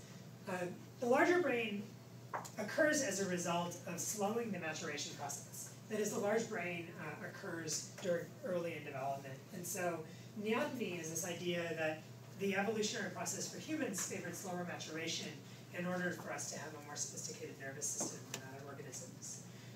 And so we basically got held in our youth longer. And if you look at us and compare us to primates and to non-primate mammals, we have longer childhoods than they do. We develop over a longer period of time. We continue developing. There's an interesting related concept called phylogeny begets ontogeny, if you've ever heard that phrase. What this essentially means is that when you look at the course of development across organisms, you see a pattern where essentially, I don't think I have a picture of this in here, but in your book, there's a branching kind of picture of the gene code, right? Where there's the gene, there were vertebrates, and then the vertebrates switch off into mammals, the mammals switch off into primates, the primates switch off into humans. As you look at all these organisms, what you see is they diverge later in their development, but the earlier you get in their development, they actually look more and more similar. And so if you look at mammal fetuses at a very early developmental level, or embryos, you see that they become progressively more and more similar. And a very early developmental phase fetus of a whale and a monkey and a human actually look very, very similar. They diverge later. And so what this means essentially is that you sort of see a recapitulation or a telling of the story of development again. You see a retelling of the story of the history of development of an organism in its development over the course of its lifespan. I'd like to do this activity and then take a break. So we'll spend about 10 minutes on this, 10, 15 minutes. And these are apparently in the wrong orders, which is why it says break up again. You haven't broken up the first time. What I'd like you to do is this. I'd like you to break up into groups of 4 people, say, something like that, up to 6, if it works conveniently. I'd like you to discuss. Suppose that evidence becomes more consistent. And certain things like these de novo mutations increase with parental age, and the result is an increase in certain genetically linked diseases. In this case, autism and schizophrenia are top candidates, but there are more than that. Suppose that this all turned out to be a correct story. And so what does this tell us? Like, what should we do with this knowledge? Does it inform things like how we think about family planning? How does it interface with cultural and religious views? Or these various competing pressures, the ones that contribute to having children at a younger age, the ones that contribute to having children at a later age? And this is potentially an area where biology can inform a much broader discourse that exists far outside of physiological psychology. So what are some possible cultural, legal, political, healthcare, epidemiological approaches? How would you respond to this? Should you do anything? Should you not do anything? Should you educate? Should you intervene? Have a little discussion. What I'd like you to do is spend about 10 minutes talking about this. I'm kind of watching when people are done talking and kind of come back. What I'd like your group to do is just talk with the class a little bit about what you thought about. There may be some interesting ideas, maybe some things to think about further. Okay? So split up, please. Careers in neuroscience. I'd like to do the second activity in this topic, so do that in just a moment. My take is that neuroscience, as I mentioned already, is going to have a broad and radically transformative impact on a wide variety of areas. I really think that the future is not so much a question of whether neuroscience has a future or whether psychology has a future, but as far as psychology is concerned, I don't think there will be any area of psychology that doesn't reciprocally inform and be informed by neuroscience over time. I think that's just the way things go. And I think talking about psychology without thinking about how the brain works is increasingly going to become as ridiculous as talking about chemistry without believing in elements. And so behavior is increasingly going to have to be talked about in a way that does reconcile, at least in principle, with biology. Again, that's what's happened in other fields. I think this is actually a really rich and exciting thing for psychology. I think it's going to make psychology a better thing. And people, oftentimes people will admit fears that this kind of biological thinking makes psychology less fun. Like if you read Freud, for instance, the kind of psychiatry or psychology that Freud did had a certain kind of lyrical, rich kind of quality. Like it's really interesting to read his work. I think that we need to work on capturing that, and neuroscience-informed psychology can be more effective and every bit as interesting. Psychology is not the only field that will be strongly impacted by neuroscience, I think, as you could probably all guess. I just listed a few here. Academic psychology is obviously one of them. Cognitive neuroscience, developmental neuroscience, and other areas. And clinical psychology, the kind of psychology that I do, but also things like health psychology, behaviors that affect and are affected by health problems, pain psychology. Psychoneuroimmunology is an extremely complicated word. What it has to do with is the fact that there are reciprocal relationships between your emotional experience, your stress response, and your neurological functioning and your immune response. And so, for instance, your stress response can end up playing a large role in how you do with cancer. And there's some studies that show that things like dispositional outlook, like a positive disposition, can actually be a strong predictor of survival in cancer. So that's an area where neuroscience may impact. Obviously medicine, neurology, neurosurgery, psychiatry, anesthesiologists deal with pain and deal with anesthetizing the nervous system, radiologists, developmental pediatricians, hematology and oncology, they deal with a lot of blood disorders and cancers, especially in children. Clinical genetics. Genetics are probably going to become, again, a larger and larger part of the way that we do things, and they'll inform all kinds of things that we do. You can imagine someday when there are two kinds of physical therapy that you can do for a person, and a difference in gene will tell you which one the person will respond to better, and you can then plan your treatment based on the genetic knowledge. There are already examples of how specific genes will tell you how people respond to antidepressants and other medications, at least in a limited way. I do think there are going to be impacts on the allied health professions, especially when you talk about things like speech and language and pathology and physical and occupational therapy, like in the context of traumatic brain injury. That's obviously a highly neurological population. At Mary Free Bed, there is a neurophysical therapy fellowship program, and there's probably going to be more of that. And then I think there's a whole variety of things that fall into a made-up word, neurotechnology. That includes things like biological and human systems engineering. Both engineering mechanical and engineered products to work with biology, like medical devices, and engineering products to work with humans. For instance, one really interesting thing is, I was talking about autism earlier. You take a kid with very, very low functioning autism, and they can't talk, they can't point, they can't make eye contact with you. Somehow they can figure out how to use an iPad. So there's something about that technology that's incredibly easy to use for them that explains why they can do that when they can't do any of these other basic things that most kids can do. Human-machine interfaces on computers, in vehicles. Psychology has a long-standing history in this area. Like, the more we understand about attention, it drives the way we build cars, for instance, or roads. And then artificial and machine intelligence, both how we simulate human intelligence and how we emulate human intelligence, and maybe the other way around too, what machines teach us about how to think effectively as human beings. So I think there are lots of areas where neuroscience is going to have an impact, and I think it's highly likely that many of you will have careers in which, in some way, neuroscience plays a role. So this activity, again, I'll let you break up one more time, last time for today, into groups. You can use the same groups if you want to. And these are the questions I'd like you to discuss this time. What's a professional area or a field that you think will become more impacted by neuroscience in the future? And how do you think it will change that area? It might be an academic discipline, it might be a job that you're interested in doing. It might be something that no one has thought about yet, like how neuroscience might affect football, or something like that. And then do you see areas in which other fields outside of psychology, medicine, and neuroscience will impact the way we think about or do neuroscience? Are there opportunities for us to learn in this area from other areas? Are there cross-talking that are not happening these days? What I'd like to do again is break out maybe a little bit less than this, say 5 to 7 minutes, and then come back together and provide one thought to the group about these questions.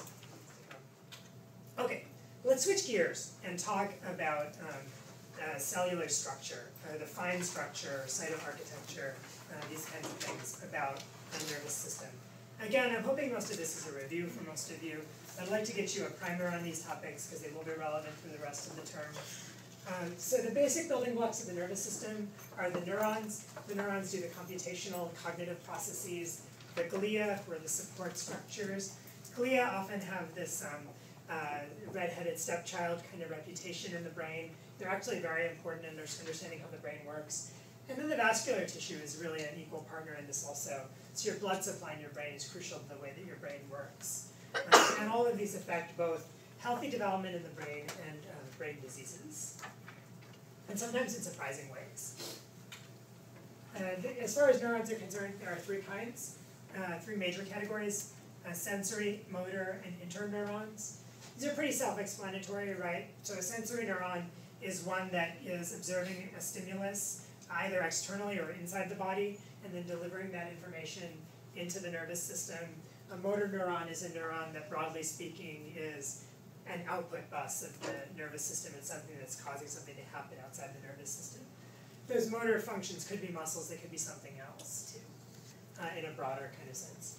Interneurons are everything else, all the neurons that connect within the nervous system. Some of them are local interneurons, they connect within a structure. Some of them are relay interneurons, and they coordinate structures. And this is really the level where things get a lot more sophisticated than René Descartes' reflex model. The reflex model was a sensory and a motor neuron. Information comes in, it has a natural consequence, the information goes back out, and it results in an action. This is where the interesting stuff happens, because all of this allows for a modulation of the relationship between these two things. So you see the same sensory input in a different context, you do something different, and you modulate your motor responses based on the senses and so forth. So this is going to be really important. Here's a graphical view of that, and so here's a really simple example.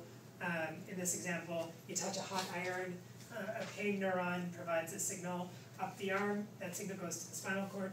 This is actually a reflex loop, it doesn't require the brain necessarily, and so an interneuron immediately excites a motor neuron. And the motor neuron contracts your muscle, pulls your hand away from the iron.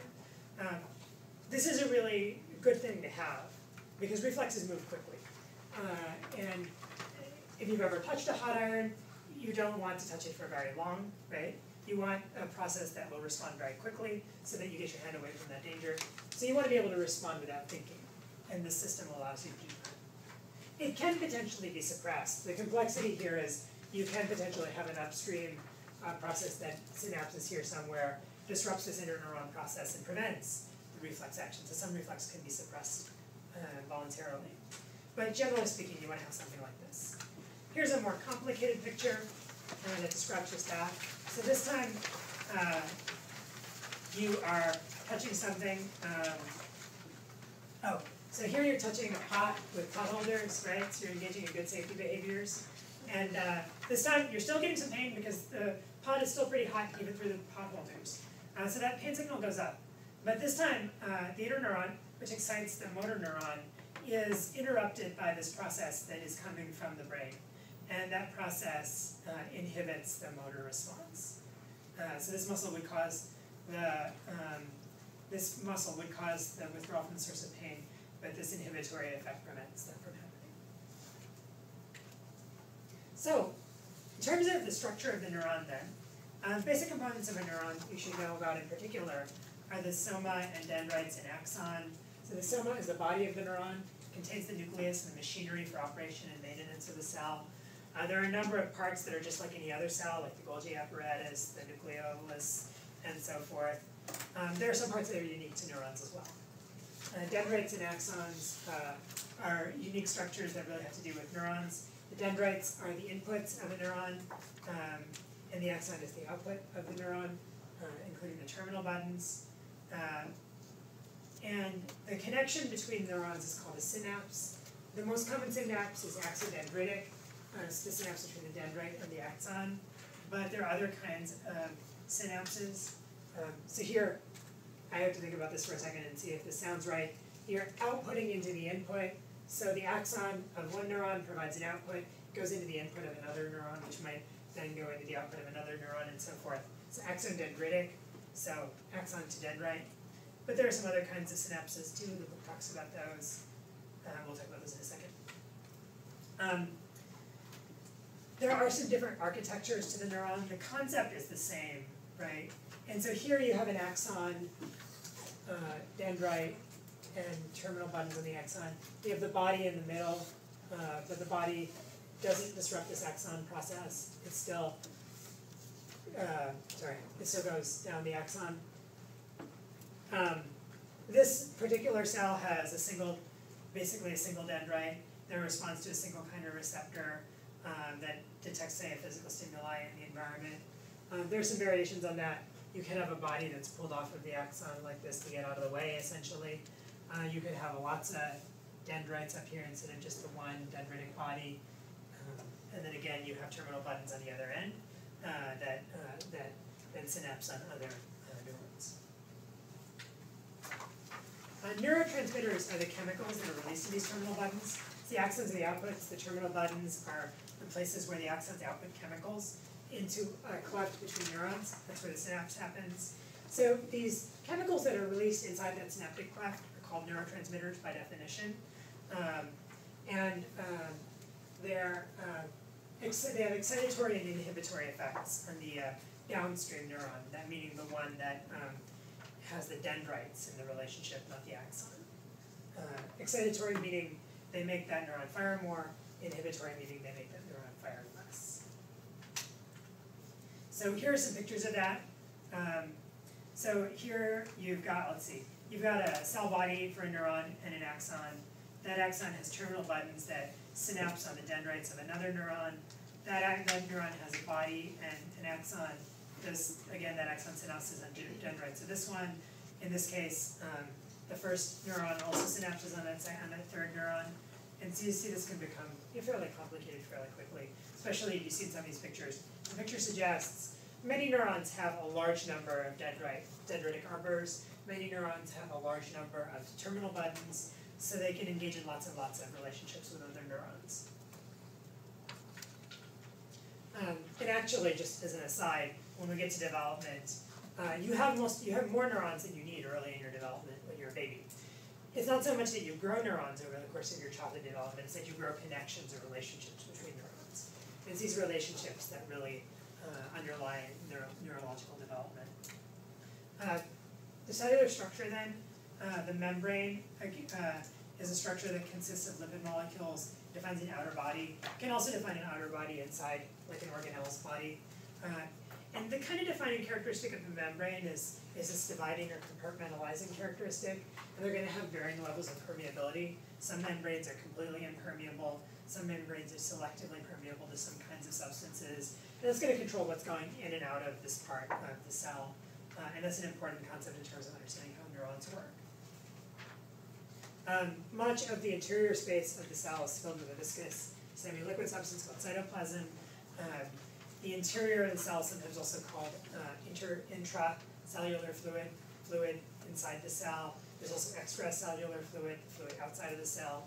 So you hear those terms as well. Some other structures, just as a review again, these are structures I'm sure you've heard of before, except for the last one, these are structures that are in lots of kinds of cells. So mitochondria, the book mentions, one interesting thing about mitochondria is you probably know that they have a different DNA than the main DNA that's in your cells. And that DNA is actually only passed from mother to child. And so it's a natural linear DNA process. And so they do like these studies of Eve where they find, they trace back these mitochondrial strains. The reason they have a different DNA is possibly because they used to be external organisms that migrated into the body and then had a synergistic relationship. It turned out they could do a job for the body better, the cells better than the body could do itself. And this probably happened very early in the process, and this didn't happen in humans. This happened long before humans. But it's a synergistic relationship. The mitochondria carry their own DNA on. We pass mitochondria on to children from inside the egg, and so then they get the matrilinear mitochondrial DNA. The nucleus has the DNA and RNA. It's the place where the cell's replicating ability comes from, and has a number of other functions. And so, again, DNA, deoxyribonucleic acid, is the basic building blocks. This tells the cell what to build in order to reproduce, as well as programs the various proteins it creates and the activities it carries out. Chromosomes are the individual pieces of DNA in the genes on the chromosomes. The microtubules are one part that on this slide that is unique to neurons. And so these are long tubes made of protein filaments, and they provide a cytoskeleton. They provide some rigidity to the cell, particularly to the axon. And then they also support molecular transport within the cell. Like this is a way that neurotransmitters can be pumped around the cell. Here is a picture of some of that. Here's your nucleus and mitochondria.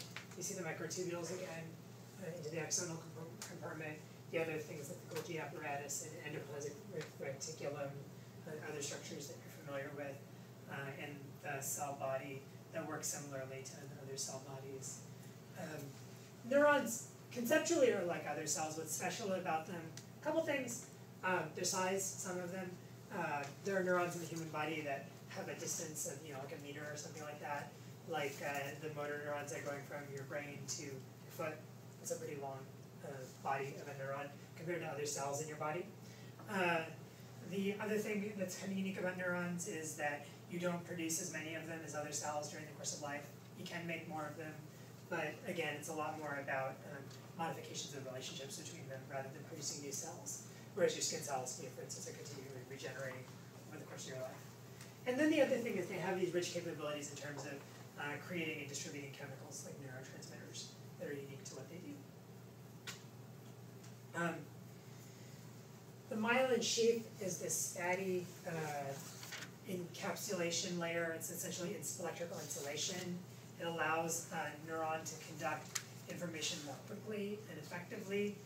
And so many sort of interstates or highways in your nervous system are myelinated to allow information to travel very quickly.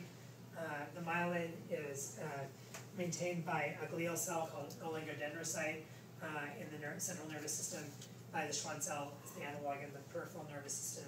That's in a few slides down the road here. We'll talk about all of this. So here's an example of what all that looks like.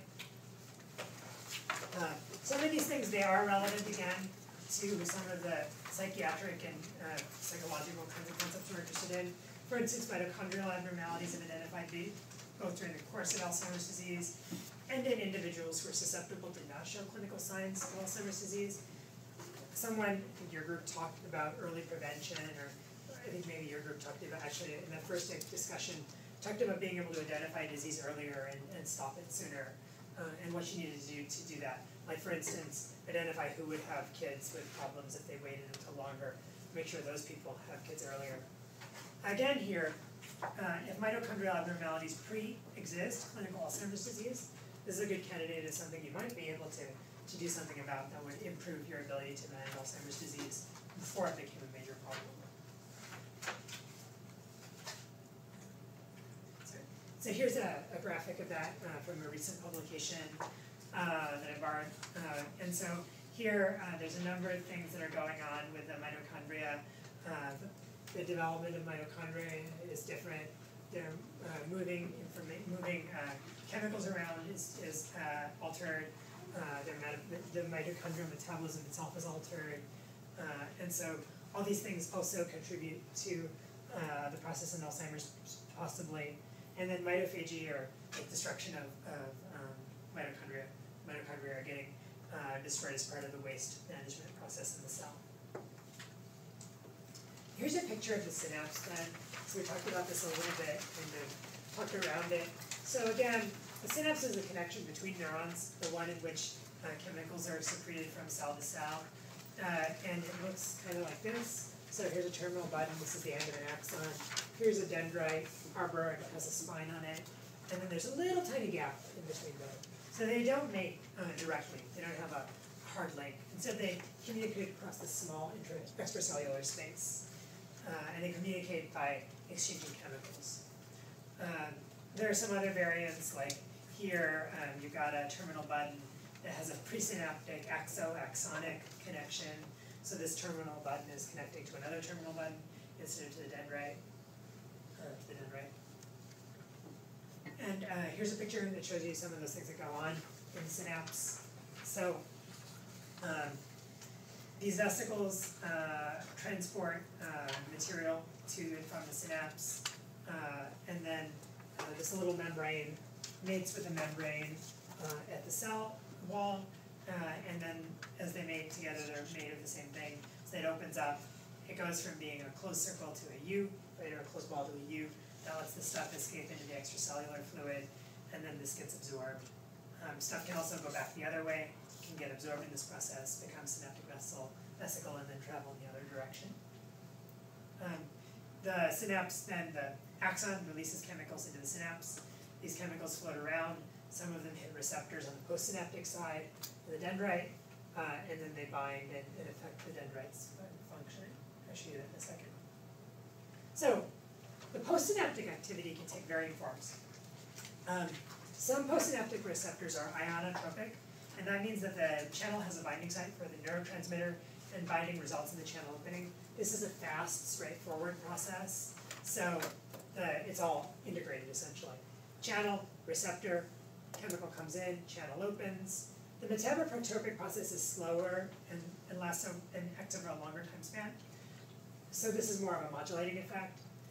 Here the receptor has a binding site for the neurotransmitter, but that results in activation of a G protein. The protein travels inside the postsynaptic cell, and then via an extended process with these second messengers, it opens up an ion channel somewhere else on the cell. So it's a slower process because these postsynaptic messengers are traveling around inside the cell. They act over a longer time span. So you can think of this as, boom, it happens. This is a longer process. Here's a picture of an ionotropic receptor. And so here again, you've got the ions of interest. They bind, they open the channel, and stuff can flow through the channel that was closed before. And this channel is actually made of proteins, made of chemicals, and it's actually, I mean, this is a very small scale, so it's adapting, like the bonds and the configuration of these chemicals is adjusting to open and close the channel. Here's an example of what the metabotropic receptor looks like, and so here a neurotransmitter attaches to a binding site here. That binding site sends off chemicals. These chemicals go through a process, and then ultimately an ion channel somewhere else will open up. And here again you see another thing that's important about a metabotropic receptor. I told you it's longer lasting. It can also have a more profound effect. You see how there's a multiplying factor. In this graphical example, this metabotropic receptor affects multiple ion channels, whereas in the ionotropic instance, it's one channel with one receptor, and so it has a more limited effect. So reuptake is what it's called when the chemicals go back into their cells, and so here what you see is that there's a transporter or pump in the cellular membrane that brings chemicals back into the presynaptic neuron, and what this does is it modulates the amount of that neurotransmitter that's in the cleft, and so there are autoreceptors that allow the cell to tell how much of this stuff is out there, by how often stuff is binding with the autoreceptor, can adjust how many of these transporters are open or for how long they're open, so that you can control the density of neurotransmitters in the synaptic cleft. If neurotransmitters aren't reuptake, they can be deactivated also. And so a neurotransmitter can be deactivated post-release. So a really common example of that is acetylcholinesterase. This esterase essentially means that it's a scissors. It cuts acetylcholine into an inert form that is combined with the receptors. And this one is a real relevant example. The primary medication for Alzheimer's disease, Aricept or donepezil, is an acetylcholinesterase inhibitor. So it inhibits the thing that inactivates the acetylcholine. You could also call it cholinergic. So since it's inhibiting the inhibitor, it causes there to be more choline in it.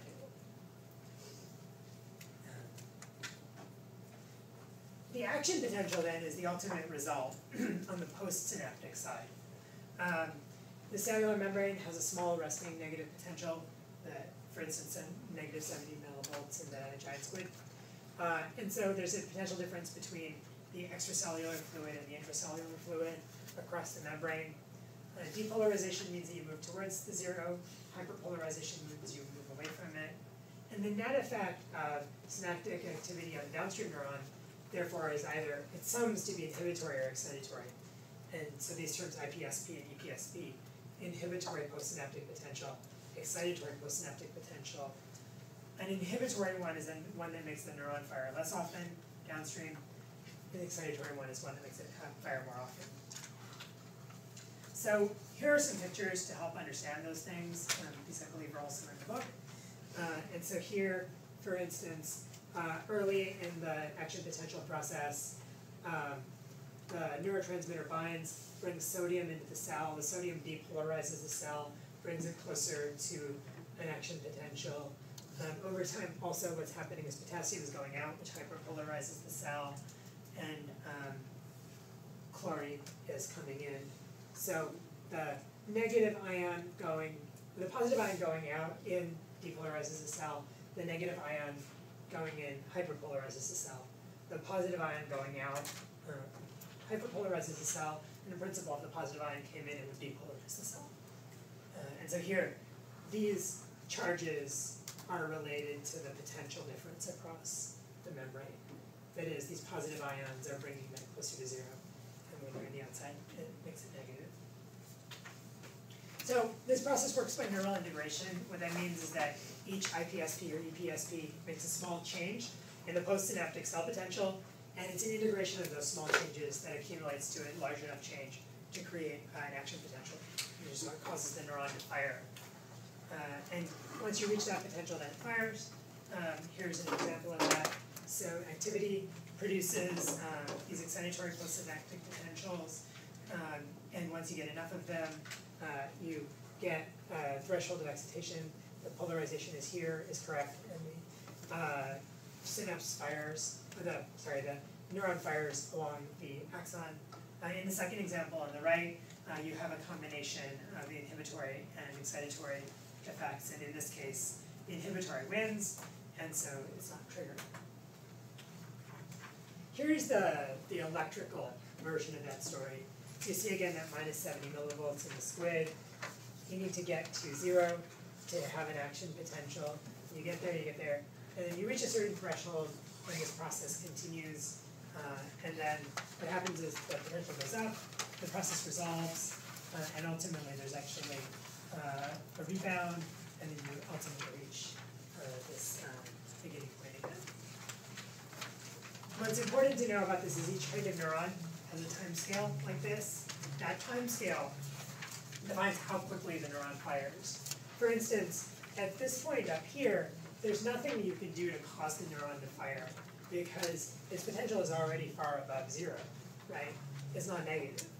And so this neuron can't fire again until out here somewhere.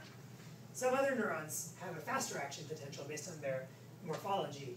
Those neurons can fire more often. This neuron is only going to fire every, it looks like 3 milliseconds. If it only fires every 3 milliseconds, that means it can fire about 300 times a second, right? Because there are 1,000 milliseconds in a second.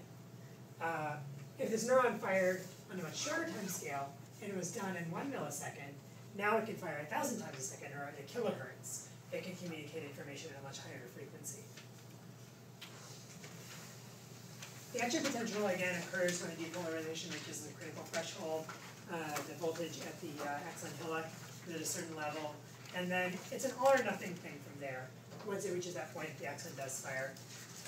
The course of the action potential is determined by the response of sodium and potassium channels in the cell. The two kinds of channels alter the balance between the intracellular and extracellular fluids, like I said already. So these are the two really crucial chemicals in the process.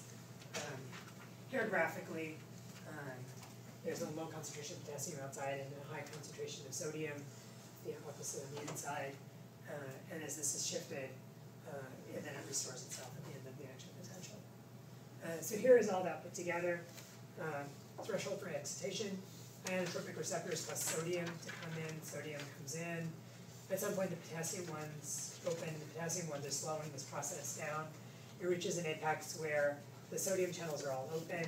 Now the potassium channels are lowering the potential, and then ultimately the potassium channels close, and then the potassium goes away, and you get back to baseline. So again, all or nothing, it's a digital or binary kind of format. It either fires or doesn't fire. There's no strength communicated by the action potential. And so variations of intensity are therefore communicated not by magnitude of the potential, but by frequency of firing. And it's a really important concept. So here's a picture of that. Weak stimulus is going to be one that causes few firings. A strong stimulus is one that causes many firings. Again, it's not a strong single action potential, it's many action potentials that generates a strong signal. So this might be, for instance, dim light and a bright light hitting a rod in your eye. So the bright light would generate. And we say that's actually backwards. Forget that example, but conceptually, I think the eyes actually work in a different way if I remember correctly, meaning they're firing a lot when there's no light, and they stop firing when there is light. But generally speaking, I think your ears do work this way, so this is a soft sound, a loud sound. Action potentials, as I mentioned, in unmyelinated axons are slow, and the book talks about saltatory conduction. This is the insulated mechanism in the insulated axons with myelin. It works much like electrical cable with an insulated sheet around it. It's a basic electrical kind of property that causes this to work. The wrinkle here is that unlike electrical cable, there are gaps, and what essentially happens is the conduction decreases under the sheet. That's just what happens. You have impedance in an electrical cable too, but it can be regenerated at these nodes of RMBA. And that allows this to propagate really far rather than dying out inside the myelin sheet. I mentioned fairly briefly, let's see where I'm at. Okay. Actually, a little bit ahead. What I'm going to do is maybe go through a couple more slides and give you another short break. Mention really briefly that there are other kinds of synapses There are axoaxonic synapses that inhibit or facilitate the action of the synapse by changing the amount of neurotransmitter that's released at the axon. I mentioned the autoreceptors already, so this is a mechanism of self-regulation. The cell detects its own neurotransmitter. That's why it's called an autoreceptor. There are other wrinkles on this. There are heteroreceptors, where a presynaptic receptor is detecting the neurotransmitter from a different cell or something like that. I think technically axoaxonic synapses involve heteroreceptors. But so there are a few variations on this. The axodendritic picture is the most important one, but these other ones do, they exist and they do explain how the nervous system works. Here again is a picture of an axoaxonic synapse. So again, what's happening here is these neurotransmitters, they're released in this synaptic cleft. They're taken in by receptors, inotropic and metabotropic receptors on the axon here. And then the effect then is not to cause it to fire, but to modulate the amount of neurotransmitter released here. So just a few more topics that I'd like to talk about today. Maybe spend a little time at the end for questions. Some of which, if I can't answer them, I'd like to take them home and bring them back to you next week. But let's talk really briefly about some other kinds of communication processes that happen inside the nervous system. So synapses don't tell the whole story, and there are non-synaptic mechanisms of communication. So remember, the synapse is this connection between the terminal button of a cell and something like a dendrite or something else, another axon. And the neurotransmitters are the chemicals that are transmitted between those kinds of connections. A neuromodulator is different because it's not secreted into a synaptic cleft, it's just secreted into the extracellular fluid. And so it goes out and has more diverse impacts that are triggered by uptake in different places. These are typically large peptides, and that's the chemical structure of neuromodulators. They have a slower, longer-term impact and more diffuse impact. If you think about an analogy for what these do, you might think about nervous system function for making your muscle contract, which for instance in this example brings your arm up, right? You've also got a nervous system function that adapts the tone of your muscle. And that tone can be adapted for a variety of reasons, right? It can be adapted because of the fight or flight response. You're ready to do something and your muscles are tight. It can be adapted because of emotional stress. It can be adapted because of a chemical trigger. So that's a modulation of the musculature. That kind of tensing of the muscle, the increasing of the tone of the muscle, doesn't cause you to move your arm, but it causes you to move your arm differently when you do move it. Neuromodulators aren't the result, or are not the direct process of something happening in the cognitive system by a synapse firing, but they modify the way that other cells function. Hormones are conceptually similar. Typically they have a wide variety of effects on different cells, including but not limited to neurons. And so these are both chemicals that are spread out in the body through the extracellular fluid.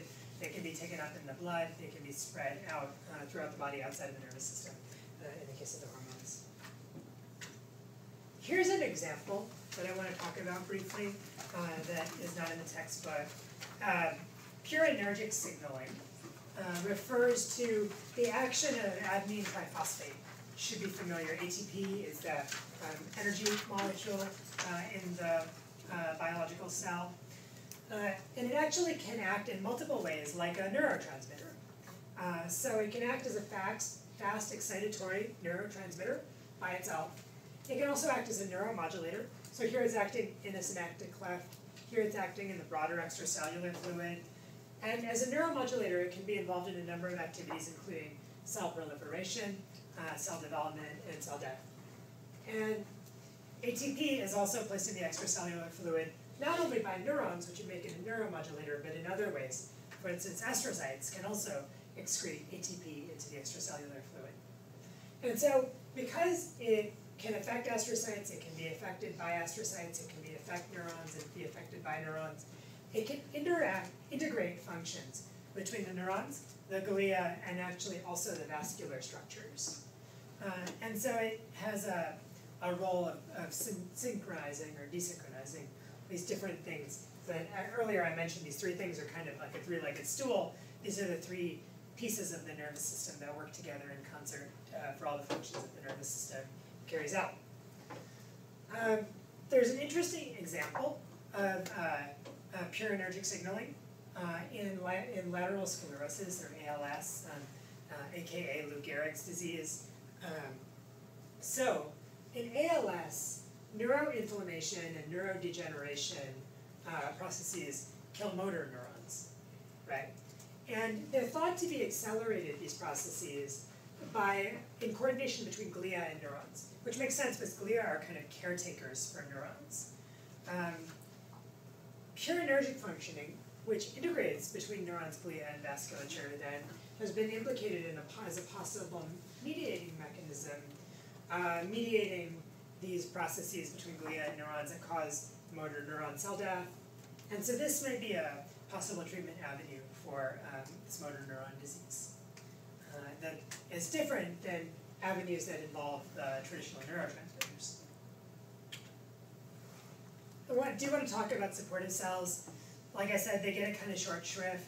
So you see that I'm at slide 60-something in my report, and I'm talking about glia finally. But they are actually pretty important. There are several different kinds of glia. Astrocytes nourish cells and regulate extracellular fluid composition. Oligodendrocytes, I showed you a picture of one of these earlier.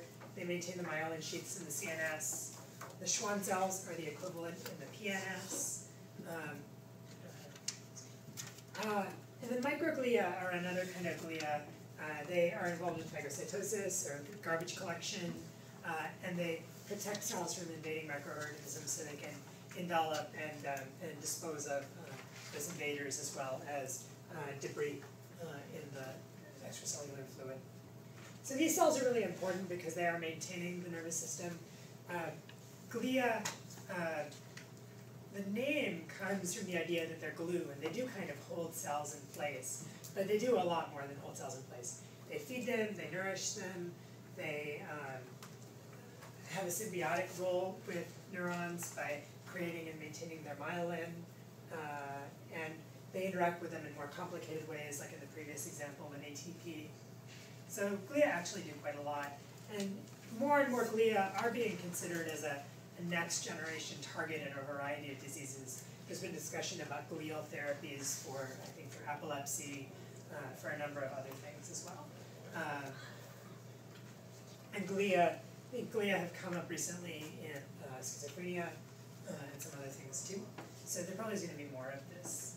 Here's a picture of oligodendrocytes and Schwann cells. They have slightly different functions. The oligodendrocyte is providing myelin to several cells in its region.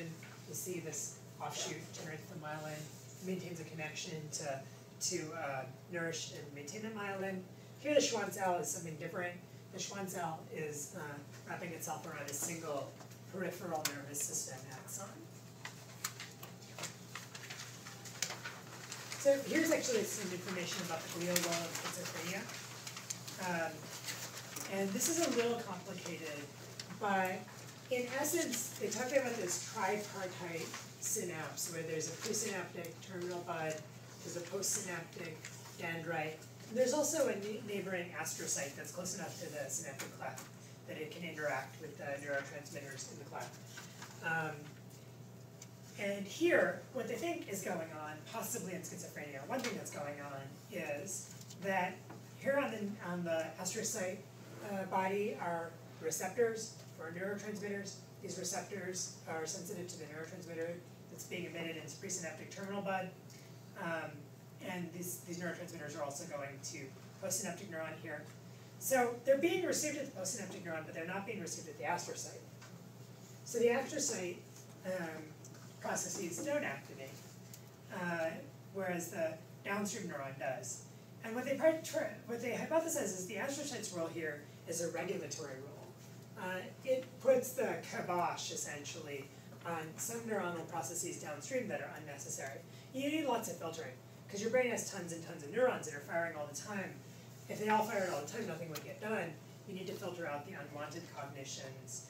And so that's what this astrocyte is supposed to be doing. they think that these receptors for the neurotransmitter on the glial surface are dysfunctional, so they don't work properly.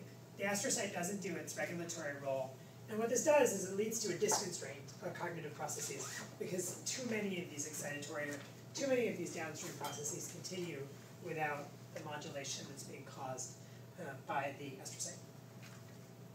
So they think that this is an explanation for cognitive deficits in schizophrenia, maybe even for other aspects of thought disorder.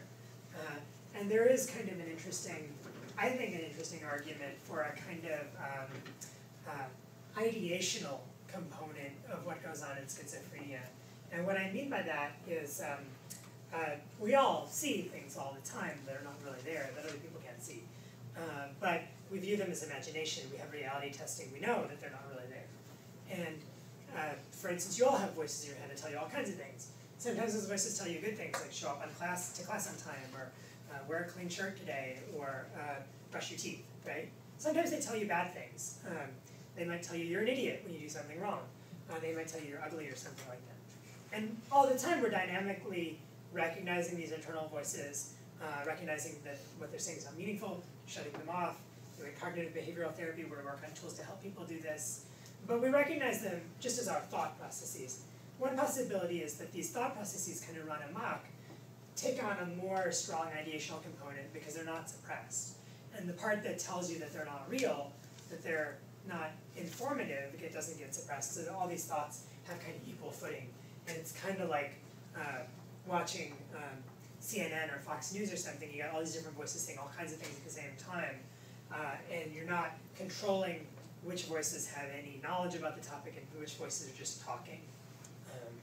And so maybe that's what's going on with the ideation in schizophrenia, essentially. Interesting model. I'm not sure if it's correct, but it's an interesting idea, and it's, again, a place where glia may play an important role. And these neurotransmitter receptors are different in the glia. They probably don't have a common underlying mechanism causing dysfunction, because there's some reason why they're dysfunctional here and not here, right? And so that may have something to do with the way glia develop. It may be a different chemical that's needed to address these channelopathies. Channelopathy meaning something wrong with the channel, essentially. Maybe a different kind of treatment mechanism. Finally, the vasculature, also very important. The vascular architecture of the brain is kind of unique. It lacks these windows in between in the capillaries. And these windows in other parts of the brain allow a wide variety of fluids to flow in and out of the bloodstream.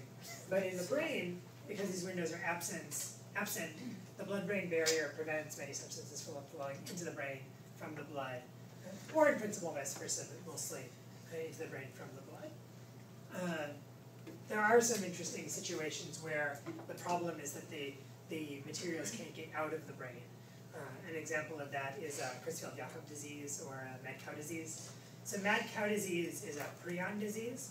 What that essentially means is it's caused by something called an infectious protein, or a prion. These prions aren't alive. They don't replicate in the traditional sense of cells. But what they do is, your body doesn't make them, or it's not supposed to. Some people have abnormal genes that cause their bodies to make these prions. But when your body has them in it, it will make more of them. And it doesn't know how to get rid of them, which causes a problem. Because you're making more and more of them, you can't get rid of them, and your cells get full of this bad protein. That's what causes dementia and mad cow disease, because your body doesn't have a way to get rid of a product that's inside the brain. So potentially the outflow of materials from the brain can be important also. The area prostrema is an exception to the blood-brain barrier. It's a limited region in the medulla that has a partial BBB to allow for poison detection. Allow some chemicals to slip through in a controlled fashion so you know what's going on. So it's sort of like your Secret Service or something like that. It's watching out for what's going on in the outside world. Here's a picture of the fenestration. And so here is a cell that is in the body. And it's got these openings that allow materials to pass in and out of the blood. Here's that same cell in the brain, and the openings are absent. This is kind of confusing. The opening isn't this, it's this. And you see this is absent here. I think this maybe is the nucleus of this little cell in the capillary. So this is unique. The vasculature of the brain is actually different from the rest of the body. And there's a strong reciprocal relationship between vasculature and neurons in the brain. So neurons can tell vasculature to grow, and glia can tell vasculature to grow. And that's actually a really important concept because some tumors are vasogenic, meaning the tumor can create a blood supply.